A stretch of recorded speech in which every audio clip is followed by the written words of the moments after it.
जय जवाहर, हेलो, नमस्ते। बहुत बहुत स्वागत है आप सभी का एक और नए वीडियो में। दोस्तों, पिछले वीडियो में आप लोगों ने दर्शन किया शिवरी नारायण में स्थित नर नारायण मंदिर के।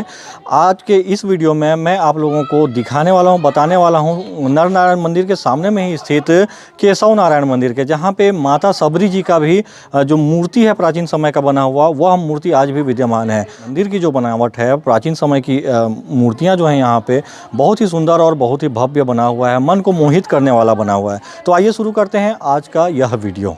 तो यह जो आप देख पा रहे हैं, यह है केशव नारायण मंदिर। उसकी बनावट, संरचना जो है किस तरह से बनी हुई थी, यहाँ पे आप देख पा रहे हैं। प्राचीन काल की बनी हुई यह मंदिर जो है, और यह मंदिर पंचायतन शैली में बना हुआ था। जैसा कि आप यहाँ पे देख पा रहे हैं, यहाँ पे एक शिव मंदिर जो है वह बना हुआ है, यहाँ पे शिवलिंग स्थापित किया गया है। इसी तरह अगर आप इस तरफ देखेंगे तो यहाँ पे एक और शिव मंदिर जो है देखने के लिए मिल जाएगा। यहाँ पे प्राचीन जो मूर्तियाँ हैं वह आप लोगों को देखने के लिए मिलेंगी। आप देख पा रहे हैं यहाँ पे भगवान ब्रह्मा जी की जो मूर्ति है वह बनी हुई है। साथ ही यहाँ पे शिव जी की मूर्ति बनी हुई है, और इस तरफ में विष्णु जी की जो मूर्ति है वह बनी हुई है। हालांकि इस मंदिर में जो शिवलिंग है वह अभी नहीं है, लेकिन उसका जो जलहरी है वह यहाँ पे आप देख पा रहे हैं। उसके कुछ अंश जो हैं यहाँ पे अभी भी मौजूद हैं। तो बाकी का जो जानकारी है आप सुनने वाले हैं हमारे सर त्रिनाथ राणा जी के द्वारा में। नमस्कार। यहाँ हम देख रहे हैं भगवान केशव नारायण जी का एक प्राचीन मंदिर। यह मंदिर जो है अत्यंत प्राचीन है और भारतीय पुरातत्व सर्वेक्षण द्वारा संरक्षित है। इसके बहुत सारे भाग पहले ध्वस्त हो चुके थे और इसको बाद में भारतीय पुरातत्व सर्वेक्षण के संरक्षणकर्ताओं द्वारा पुनर्रचित करने का प्रयास किया गया है। यहाँ पे हम कुछ निशान जो देख रहे हैं, ये जो है ये बहुत ही प्राचीन संरचनाएँ हैं। इसके ऊपर जितने भी चिकने हमको सतह दिखाई दे रहे हैं ये पुनर्रचित हैं। मंदिर को यदि हम दूर से देखें तो आप देख सकते हैं यहाँ तक का ये जो भाग है ये मंदिर का अंतराल है, और इधर का भाग है मंदिर का गर्भगृह। ये बीच वाला भाग जो है यह अंतराल कहलाता है। मंदिर के सामने इधर जो है मंडप स्थित था जो कि ध्वस्त हो चुका है। ये बीच का अंतराल वाला भाग है, और ये है मंदिर का गर्भगृह। मंदिर का गर्भगृह को यदि हम ध्यान से देखते हैं तो यह मंदिर का जो गर्भगृह है यह पंचरथ शैली में निर्मित था। आप पूछेंगे ये रथ क्या होता है? यहाँ से लेकर के नीचे से लेकर के ऊपर तक पूरा ये जो आपको कॉलम दिखाई दे रहा है, इन्हीं को रथ कहते हैं। तो यहाँ से यदि ये गर्भगृह है तो यहाँ से हम दिखाई देते हैं ये है पहला, ये दूसरा, ये बीच का, ये तीसरा, ये चौथा और ये पांचवा। इधर का रथ अलग है। तो ये पांच जो हैं ये खड़े कॉलम, इन्हें रथ कहते हैं। ये बीच का जो कॉलम है, बीच का जो रथ है, इसे भद्र रथ कहा जाता है। उसके पश्चात ये जो कोने के कॉलम है, कोने के कॉलम को कर्ण रथ कहा जाता है, और बीच का जो ये खड़ा कॉलम है इसको अनुरथ कहा जाता है। भद्र रथ, कर्ण रथ और अनुरथ, इस प्रकार से इधर एक कर्ण रथ अनुरथ और इधर एक कर्ण रथ अनुरथ और बीच में भद्र रथ, पांच रथ मिलाकर के ये पंचरथ शैली का एक मंदिर हुआ। इसी प्रकार से चारों तरफ आपको पांच पांच ऐसे खड़े कॉलम दिखाई देंगे। मंदिर जब हम कभी देखने आते हैं तब हम मंदिर को देखते हैं, उसकी सुंदरता निहारते हैं, परंतु कुछ जो लोग होते हैं इनको मेरे को विशेष शिकायत करनी है। यहाँ पे जो लोग यहाँ पे देखने आए हैं उन्होंने मंदिर को खुरच करके जो है अपना नाम लिख दिया है। तो लोगों से मैं नम्र निवेदन करूँगा, ये कौन है राम गोपाल, ये कमलेश्वरी और ये जो है जो भी अपना नाम लिख के गए हैं, कृपया पुरातात्विक स्थानों का जो महत्व है उनका महत्व समझें और इस प्रकार का कोई कार्य जो है ना करें। आइए आगे चलते हैं। मंदिर का जो चौखट है, जो इसकी मूल कलाकृति है, उधर और दर्शन करते हैं मंदिर का। यहाँ हम देख पा रहे हैं मंदिर का जो मुख्य गर्भगृह है उसका जो चौखट है उस पर बहुत ही सुंदर कारीगरी की गई है। इस पर हम देख पा रहे हैं अत्यंत सूक्ष्म विभिन्न देवी देवताओं, विभिन्न प्रतिमाओं का अंकन है। दोनों तरफ पत्र पुष्पों से इन्हें सुसज्जित जो है किया गया है। दोनों तरफ नदी देवियों की मूर्तियाँ हैं व भगवान के जो पार्षद हैं उन्हें दिखाया गया है। तो आइए इस भव्य द्वार शाखा का हम अत्यंत सूक्ष्मतापूर्वक अवलोकन करते हैं और इसकी प्रत्येक कलाकृति को बहुत ही निकट से निहारने का प्रयास करते हैं। प्रवेश द्वार पर हम अपने जो बायां हाथ है इस तरफ हम सर्वप्रथम देख रहे हैं नदी देवी यमुना जी का। आप कहेंगे यमुना जी को आपने कैसे पहचाना? जी, यमुना जी होती हैं कच्छप वाहिनी, अर्थात कछुए के ऊपर ये सवार होती हैं और इनके चरणों के निकट हम देख रहे हैं एक कछुए की आकृति, एक कच्छप की आकृति। नदी देवी यमुना जो हैं वो महीन वस्त्र धारण किए हुए हैं और इनके एक हस्त में संभवतः कलश था जो कि खंडित हो चुका है।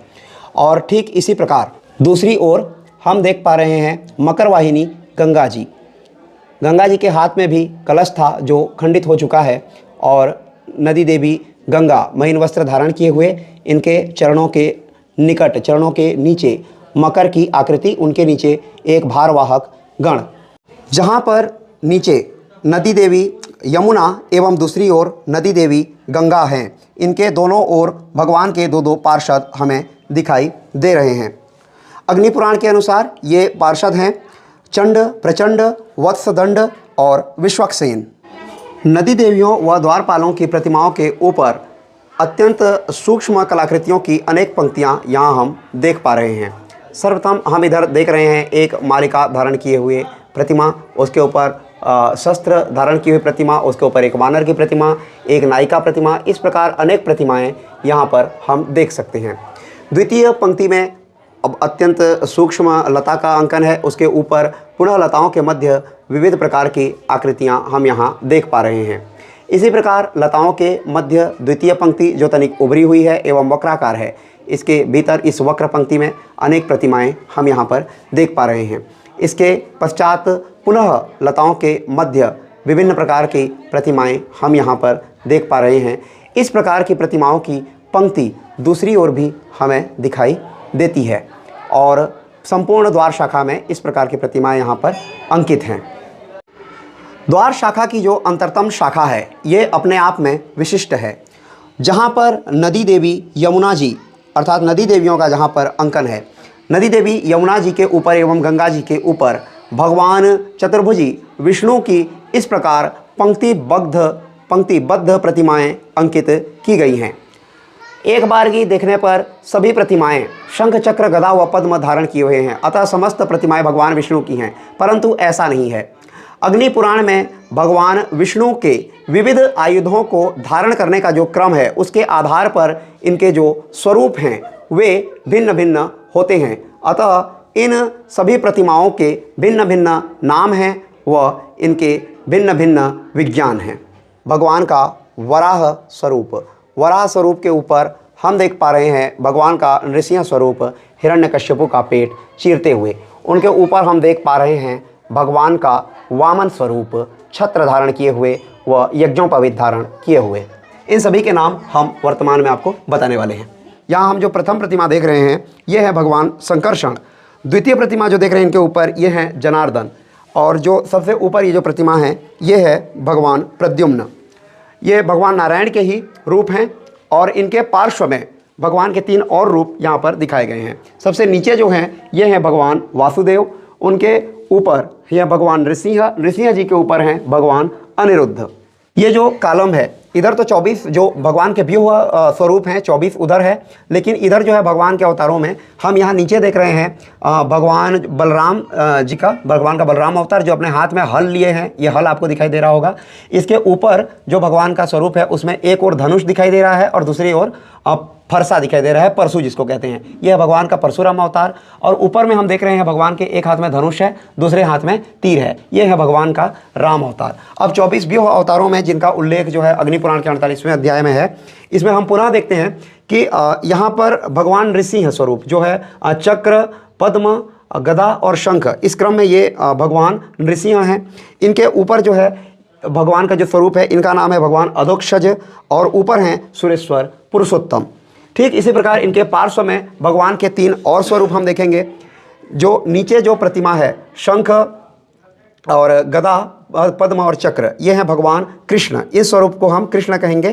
कृष्ण जी के ऊपर जो स्वरूप है ये है भगवान का मधुसूदन स्वरूप। मधुसूदन स्वरूप जी के ऊपर जो है ये है भगवान का वामन स्वरूप। हालांकि वामन स्वरूप में जो अवतार के रूप में दर्शाया जाता है उसमें छत्र दर्शाया जाता है, परंतु आयुध क्रम के आधार पर, अग्नि पुराण के आधार पर ये भगवान वामन है।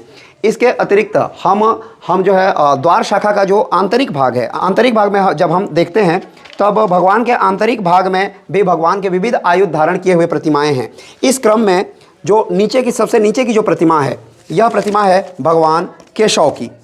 भगवान केशव नारायण जी की प्रतिमा है। इनके ऊपर है जो स्वरूप है यह है भगवान नारायण की। यह स्वरूप भगवान का नारायण स्वरूप कहलाएगा। जो तृतीय स्वरूप है यह है भगवान माधव जी की प्रतिमा। माधव जी की प्रतिमा के ऊपर जो प्रतिमा है यह भगवान की गोविंद स्वरूप की प्रतिमा है। गोविंद स्वरूप के ऊपर है भगवान जी का विष्णु स्वरूप। सबसे ऊपर जो है चक्र, शंख, पद्म और गदा जो धारण किए हुए हैं। इस पैटर्न को हम थोड़ा ढूंढ नहीं पा रहे हैं, इसलिए हम निश्चित रूप से नहीं कह सकते कि ये कौन से स्वरूप में भगवान का यह स्वरूप यहाँ पर स्थित है। मंदिर में प्रवेश करते समय हम अपने वाम हस्त की ओर अनेक प्रकार की प्रतिमाएं देखते हैं। ठीक इसी प्रकार से हमारे दक्षिण हस्त की ओर भी इसी प्रकार की प्रतिमाएं निर्मित करने का यहाँ पर योजना बनाई गई थी, जिससे विविध प्रकार की रेखाएं यहाँ पर खींची हुई हैं, जहाँ पर भगवान के अनेक स्वरूप गढ़े जाने थे। परंतु किसी कारणवश ये योजना जो है पूरी नहीं हो पाई। इसमें से कुछ प्रतिमाएं यहाँ पर, एक शार्दुल की प्रतिमा यहाँ पर निर्मित की गई है, शेष प्रतिमाएं यहाँ पर नहीं बन पाई थी। द्वार शाखा का जो सिरदल है, इसमें सर्वप्रथम हम देख रहे हैं भगवान ब्रह्मा जी की मूर्ति है। इसके नीचे छोटा सा भगवान के जो वाहन है उनका हंस दिखाई दे रहा है। ये अपने हाथ में कमंडलू धारण किए हुए हैं, त्रिकुटी धारण किए हुए हैं। और इसके पश्चात जो है ग्रह देवताओं की प्रतिमा है क्रमबद्ध। मध्य में जो है भगवान शिव जी की प्रतिमा है, एक हाथ में उनका त्रिशूल और दूसरे हाथ में जो है इनका सर्प दिखाई दे रहा है। नीचे के हाथ में एक हाथ अभय मुद्रा में है, दूसरा हाथ में ये मातृलिंग धारण किए हुए हैं। इधर पुनः ग्रह देवताओं की प्रतिमा है। अंत में हम राहु केतु की प्रतिमा देख रहे हैं और उसके पश्चात एक माला धारण किए हुए भगवान की प्रतिमा है। यहाँ पर भगवान विष्णु की प्रतिमा दिखाई दे रही है, शंख, पद्म, गदा और चक्र धारण किए हुए। इस प्रकार से सिरदल में जो है भगवान ब्रह्मा, शिव जी और विष्णु जी की प्रतिमा है। जहाँ पे भगवान शिव जी की प्रतिमा है उसके ऊपर भगवान शिव जी तांडव नृत्य करते हुए दिखाई दे रहे हैं। उनके एक हाथ में कपाल और एक हाथ में जो है त्रिशूल स्पष्ट दिखाई दे रहा है। उनके दोनों ओर दो गण वाद्य बजाते हुए दिखाए गए हैं। आइए अब मंदिर के गर्भगृह में प्रवेश करते हैं एवं दर्शन करते हैं भगवान केशव नारायण जी के। भगवान केशव नारायण की चतुर्भुजी प्रतिमा हमारे समक्ष दिखाई दे रही है, जो रंगीन वस्त्रों से इन्हें सुसज्जित किया गया है। भगवान केशव नारायण जी की प्रतिमा चतुर्भुजी है और इनके ऊपर जो वस्त्र धारण कर दिया गया है, इसे बहुत सारे लोग सबरी माता की प्रतिमा नाम से थोड़ा सा कन्फ्यूजन हो जाता है। ये वास्तव में भगवान केशव नारायण जी की मूर्ति है और भगवान केशव नारायण की जो चतुर्भुजी प्रतिमा है, इनके चारों ओर भगवान के विविध अवतारों का अंकन है। ऊपर जो है वस्त्रों से ढका होने के कारण इनके कुछ अवतारों की प्रतिमा को हम नहीं देख पा रहे हैं, परंतु यहाँ हम नीचे देख पा रहे हैं भगवान का एक अवतार जो परशुराम अवतार कहलाता है। इनके एक हाथ में धनुष है, दूसरे हाथ में फरसा है, परशु है, जिसे भगवान का परशुराम अवतार है। परशुराम अवतार के नीचे भगवान जी का बलराम अवतार है। बलराम अवतार जी के एक हाथ में हम जो है भगवान का आयुध जो है हल देख सकते हैं। ये भगवान का बलराम अवतार है। बलराम अवतार से जैसे ही हम नीचे जाते हैं तो अब अश्व यानी कि घोड़े पर सवार भगवान का कल्की अवतार दिखाई देता है। ये भगवान का कल्की अवतार है जिसमें घोड़ा हमको दिखाई दे रहा है। अब आइए चलते हैं प्रतिमा के दूसरी ओर, और कपड़े से ढके होने के कारण कुछ अवतार हम नहीं देख पा रहे हैं। जितने दिखाई दे रहे हैं उन्हीं को हम दिखाएंगे। सर्वप्रथम जो है हमको ऊपर दिखाई दे रहा है, ये है भगवान का वामन अवतार। अपने हाथ में छत्र धारण किए हुए हैं और यज्ञोपवीत धारण किए हुए हैं। इनके ठीक नीचे भगवान अपने हाथ में धनुष धारण किए हुए हैं। यह भगवान का श्री राम अवतार। श्री राम अवतार के नीचे हम देख पा रहे हैं भगवान का बुद्ध अवतार। भगवान बुद्ध भूमि स्पर्श मुद्रा में यहाँ पर बैठे हुए हैं। भगवान बुद्ध के पार्श्व में हम एक स्त्री की प्रतिमा देख पा रहे हैं। इन्हें माता शबरी के नाम से यहाँ पर पूजा किया जाता है। यह है माँ शबरी की प्रतिमा, जो दोनों हाथ जोड़े हुए हैं। इन्हें शबरी माता की प्रतिमा मानी जाती है।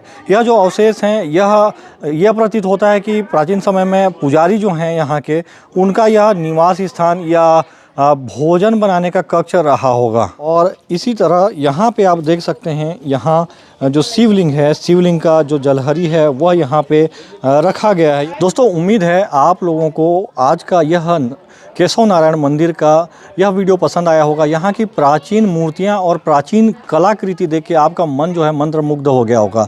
अगर वीडियो अच्छा लगा तो वीडियो को लाइक करिए, अपने दोस्तों के साथ शेयर करिए। चैनल पे अगर आप नए हैं तो चैनल को सब्सक्राइब कर लीजिए और बेल आइकन को प्रेस कर लीजिए, ताकि इसी तरह के वीडियोस के नोटिफिकेशन आप लोगों को मिलते रहें। आज के वीडियो के लिए बस इतना ही। Thank you. जय हिंद, जय भारत, जय छत्तीसगढ़।